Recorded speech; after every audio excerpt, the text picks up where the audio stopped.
Today, we are diving into the intriguing world of tag questions, negative questions, and the art of constructing sentences with negative adverbs in English.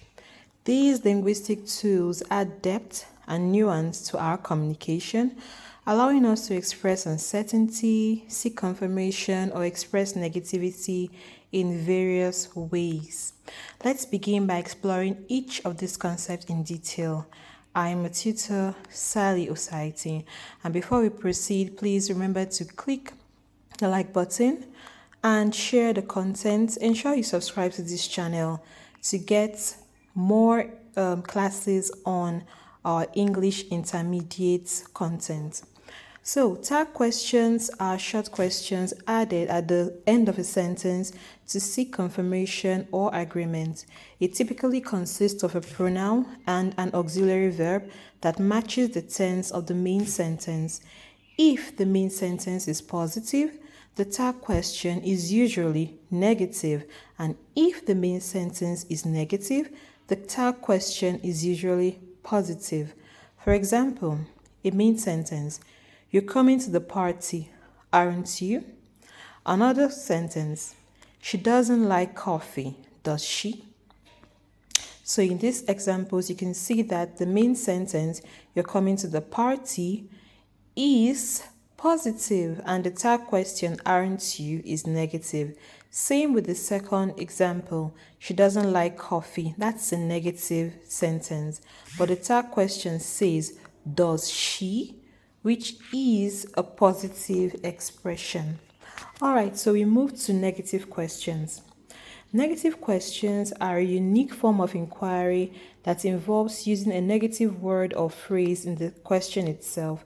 These questions are often used when the speaker expects a positive answer. Now let's take an example. "Aren't you going to the movie tonight?" Next example. "Haven't you finished your homework?" All right, so if you understood this content, this particular part, which is negative question, please go ahead and give 2 of your own examples. Let me know in the comment section below. Number 3, we are going to begin in negative sentences with negative adverbs. Remember, we've touched on adverbs before, and we said an adverb is a word that qualifies or modifies a verb. Okay, so negative sentences can be started with negative adverbs. Starting negative sentences or starting a sentence with negative adverbs can bring both emphasis to the negativity of a statement. Negative adverbs are words such as never, rarely, hardly, scarcely, and barely. When used at the beginning of a sentence, they set a tone for skepticism or something like doubts. Let me give you an example. Never have I seen such a beautiful sunset. Never, there is the negative adverb, and it's used to make a sentence giving a sense of skepticism. Another example is, barely had I started reading when the power went out. Of course, the adverb there is barely. Yeah, you got it, barely. Okay, so that shows skepticism, right? So these linguistic tools are very versatile, and they can be combined in various ways to create expressions in English. They enable you to express doubts. If you want to express a doubt about something, you want to seek validation or emphasize negativity in a conversation, you should use a negative adverb. Okay, so now we'll move to the benefits of this structure. Now, for the benefits, the first thing is clarity. Tag questions and negative questions help to clarify the real intention of the speaker and requests indirectly for a specific response from the listener. So you are not telling the listener, give me a response, give me a response. You are using that tag question or the negativity in your tone to indirectly ask the listener to give you a response. Number 2, It creates a chance for engagement. It helps you to engage the listener, encourage them to actively participate in a conversation with you. If you're just moving into intermediate level, this is going to be a very, very good way to elicit conversations from people and get them to talk to you. So instead of just doing the talking or just doing the listening, you end up having a real conversation. The third part is politeness. Now, in European countries such as the US, in the European countries like the UK, and countries like Canada and the US, politeness is key, especially in Europe, right? Most of the time, you hear somebody talking to you using a tag question. Now, the person is not actually asking you, the person is telling you to do something, but stating it in a negative sentence, okay?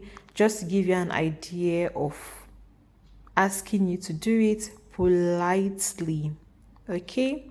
So, they help to soften the statement to make it more polite by seeking an agreement rather than imposing on you. Now, you could work with your colleague. Maybe the person is a European, and you submitted probably a report, or you showed the report to your colleague, and your colleague feels that the report is not good enough. So instead of telling you, or even your boss, let's say your boss now, because your boss can be the one in this situation, your boss feels the report needs extra work. Instead of telling you, oh no, this report is not good enough, you need to work on it, go back and do something better, your boss could say, don't you think this report is rather da. Or maybe could you probably look into this area, or expressing skepticism like, I should expect the report to be like this, and it could be better like this. So when you hear expressions like that, the person is giving you a polite request, making a polite request for you to do something. Okay, so before we conclude, I'll talk about intonation quickly. Intonation of your voice plays an important role in conveying the intended meaning of a tag question. Negative questions and negative adverbs. So your tone has to match what you are saying. Then cultural differences are important. Be mindful of the cultural variation in usage and interpretation of these linguistic tools. Remember, I mentioned people from a particular part of the world.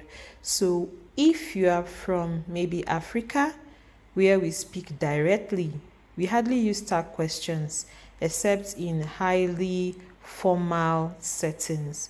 People just tell you what they need you to hear, okay? But if you are in a country like the UK, you hardly get anybody telling you something directly, telling you to do something. People give suggestions, and what they mean is that you should do that thing, but they are saying it in a polite way, so you don't feel that you are being ordered around or somebody is imposing his or her position on you. So always consider the context in which you are using the structures so you can ensure that the message is received as intended. In conclusion, tag questions, and negative adverbs give us a rich tool to express uncertainty, seek validation, and emphasize negativity in English. By mastering these structures, you will be equipped to communicate with greater subtlety and precision. Thank you for your attention, and if you have any questions or would like to practice these concepts, please feel free to ask.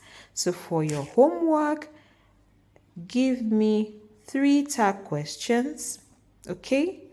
Make 3 sentences using tag questions. Then the second assignment is create sentences using negative adverbs. This time make 5 sentences.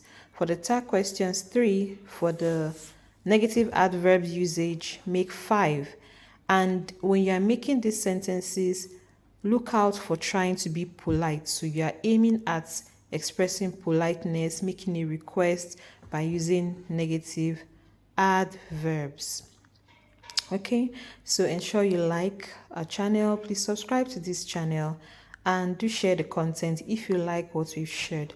And if you want to continue this course with us, you're free to continue by looking up at our contents when we post them, or even starting up to register for a class with Primal Language Institute. Thank you and see you in our next class. Bye.